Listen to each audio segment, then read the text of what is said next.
Hi, welcome. It's Maximo Gorczynski, and today I'm joined by Paula Hollywood from ARC Advisory Group.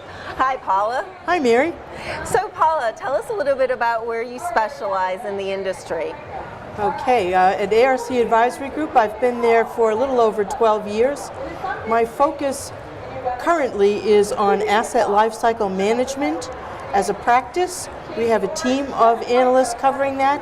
And my forte in that space is reliability as well as plant asset management systems, condition-based monitoring, those types of sensor-type driven measurements for asset performance management. Right, we heard a lot about that today in the Smarter Physical Infrastructure kickoff. So tell me a little bit about the asset lifecycle management and the trends you're seeing with all the data. The data.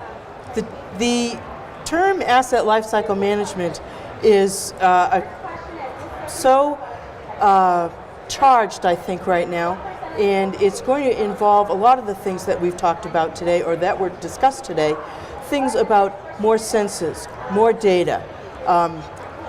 The practice of asset performance management requires intelligent devices, intelligent sensors to monitor the plant equipment, and that in itself generates a lot of data so that asset performance management becomes the embodiment of big data nearly. And you need to analyze that data. It's not just enough to collect it, because if you just collect it and let it sit, you don't get any benefit out of doing it. And no one needs to just do the exercise of collecting the data. The important part is analyzing the data and making decisions, informed decisions based on that data. Right, and so smarter physical infrastructure, the whole instrumentation, interconnection, and intelligence. What are you seeing there, and is that message resonating? It is resonating, and I think maybe depends on who you talk to when you think about the term infrastructure and what does that mean to them. It, to a lay person or someone not involved in this industry, they could think that infrastructure is roads or water system, and it is all of those things. But when you get into the manufacturing side of things, it could also be the plant infrastructure. So for a manufacturer, he's interested in maintaining those systems, and on the municipal side or the government side, they're certainly interested in maintaining that infrastructure. Up in our part of the world, I live in the Boston area, one of the oldest cities in the country. And it seems like there are weeks where every week some steam pipe has exploded, some water pipe has burst, some sinkhole has developed. Look at this poor gentleman down in Florida that just got sucked into this sinkhole. And not that we could have done anything about that, but it's the same kind of thing. You want to be able to have information and intelligence surrounding all of this equipment or infrastructure, whatever you want to call it, so that you can determine when do I need to service it, when do I need to perform maintenance on it, or when do I need to replace it? How critical is it to my mission? Certainly critical infrastructure or critical assets are much more crucial to manufacturing a product and maintaining your ability to operate than say something that is not. So you might still allow that to run to failure, and that's perfectly fine. I think what we're going to see in actuality over time will be the critical assets will be the ones that are monitored all the time, and there will be assets that are, as I said, run to failure. And you're going to see the entire gamut in between in manufacturing plants as well as geographical infrastructure. But it is going to depend on how critical is it to the mission. Right, and it's important to have that historical data, especially as we have the aging workforce. And we talked about that before, so give us your perspective on that. Well, we are kind of at a crux, I think, right now between the changing of generations, where we have baby boomers, all of these baby boomers that are going to be retiring. And these people, I would consider most of them to be specialists in what they do. You have the man out there, or the technician that can go out there and put his hand on a pump, and he'll know that a bearing is going to fail. or maybe have an inkling of how long it's going to take to fail, or maybe he can just listen to it.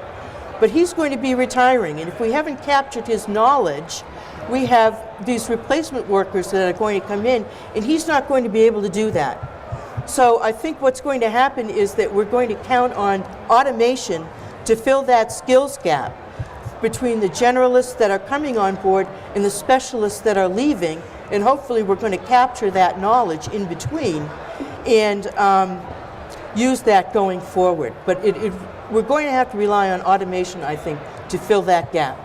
Right. Now what about mobile technology? Where do you see that playing? Everywhere. Everywhere. It's so pervasive in our personal lives that keeping out of the plant right now is not possible. It's just not possible. We're so accustomed to having everything at our fingertips that that's spilling over into our work lives too. And I think one of the issues that manufacturers are going to have is the bring your own device dilemma. Yeah. And how do we maintain security when we're bringing all of these new devices or unsanctioned devices, if you will, into the plant? Because if you think about some of the hacking that's occurred or leakage, it's because someone has introduced a thumb drive or something, and that's how the security is breached. But I think that's going to be an issue, but I also think that the mobile devices, whether it be a tablet or whether it be an iPhone, they are going to be so pervasive because they enable collaboration. They're easy to take with you.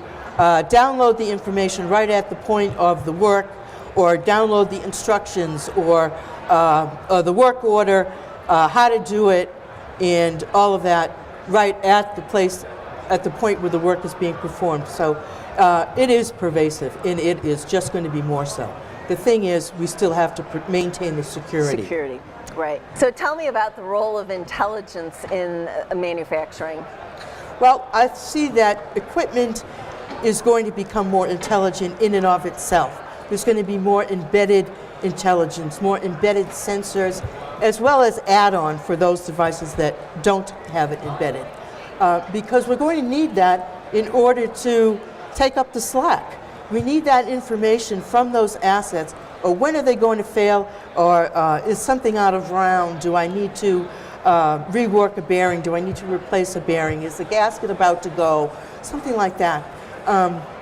We need the information to tell us that, because we are not going to have the manpower, number one, to go out there and do all of that and rely on those folks that have operated that way in the past. It's just not going to be able, that's not a sustainable solution going forward. Right. So the intelligent embedded in devices is, as well as in the software, will be the filler, if you will. Right. Also picks up the slack of the budget constraints too. That's going to be an issue going forward too, I think. Yep. So how about you want to give me some examples of what you're seeing in the market for the intelligence? Well, certainly, as I said, the big data, I think asset performance management in and of itself is the embodiment of big data.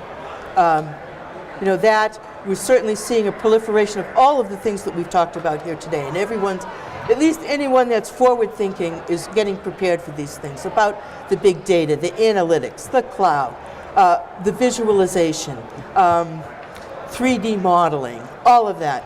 All of it is going to be put to greater use, and it is transforming how manufacturing operates. And if you're going to get a competitive advantage and you're going to maintain or still be a leader in your field, you have to be able to, or you have to absorb these things and adopt them and use them to your advantage. That's the key, using it to your advantage, as opposed to somebody saying, oh, you need to do this, but you don't know what to do with it. Right. You have to use it to leverage it to the best of your ability to provide you the best competitive advantage. The insight to know that it's the competitive advantage. That's right. All right. Well, I want to thank you, Paula, for joining us. It's been very insightful. And this is Mary Gorczynski signing out. Thank you, Mary. It's a pleasure to be with you today.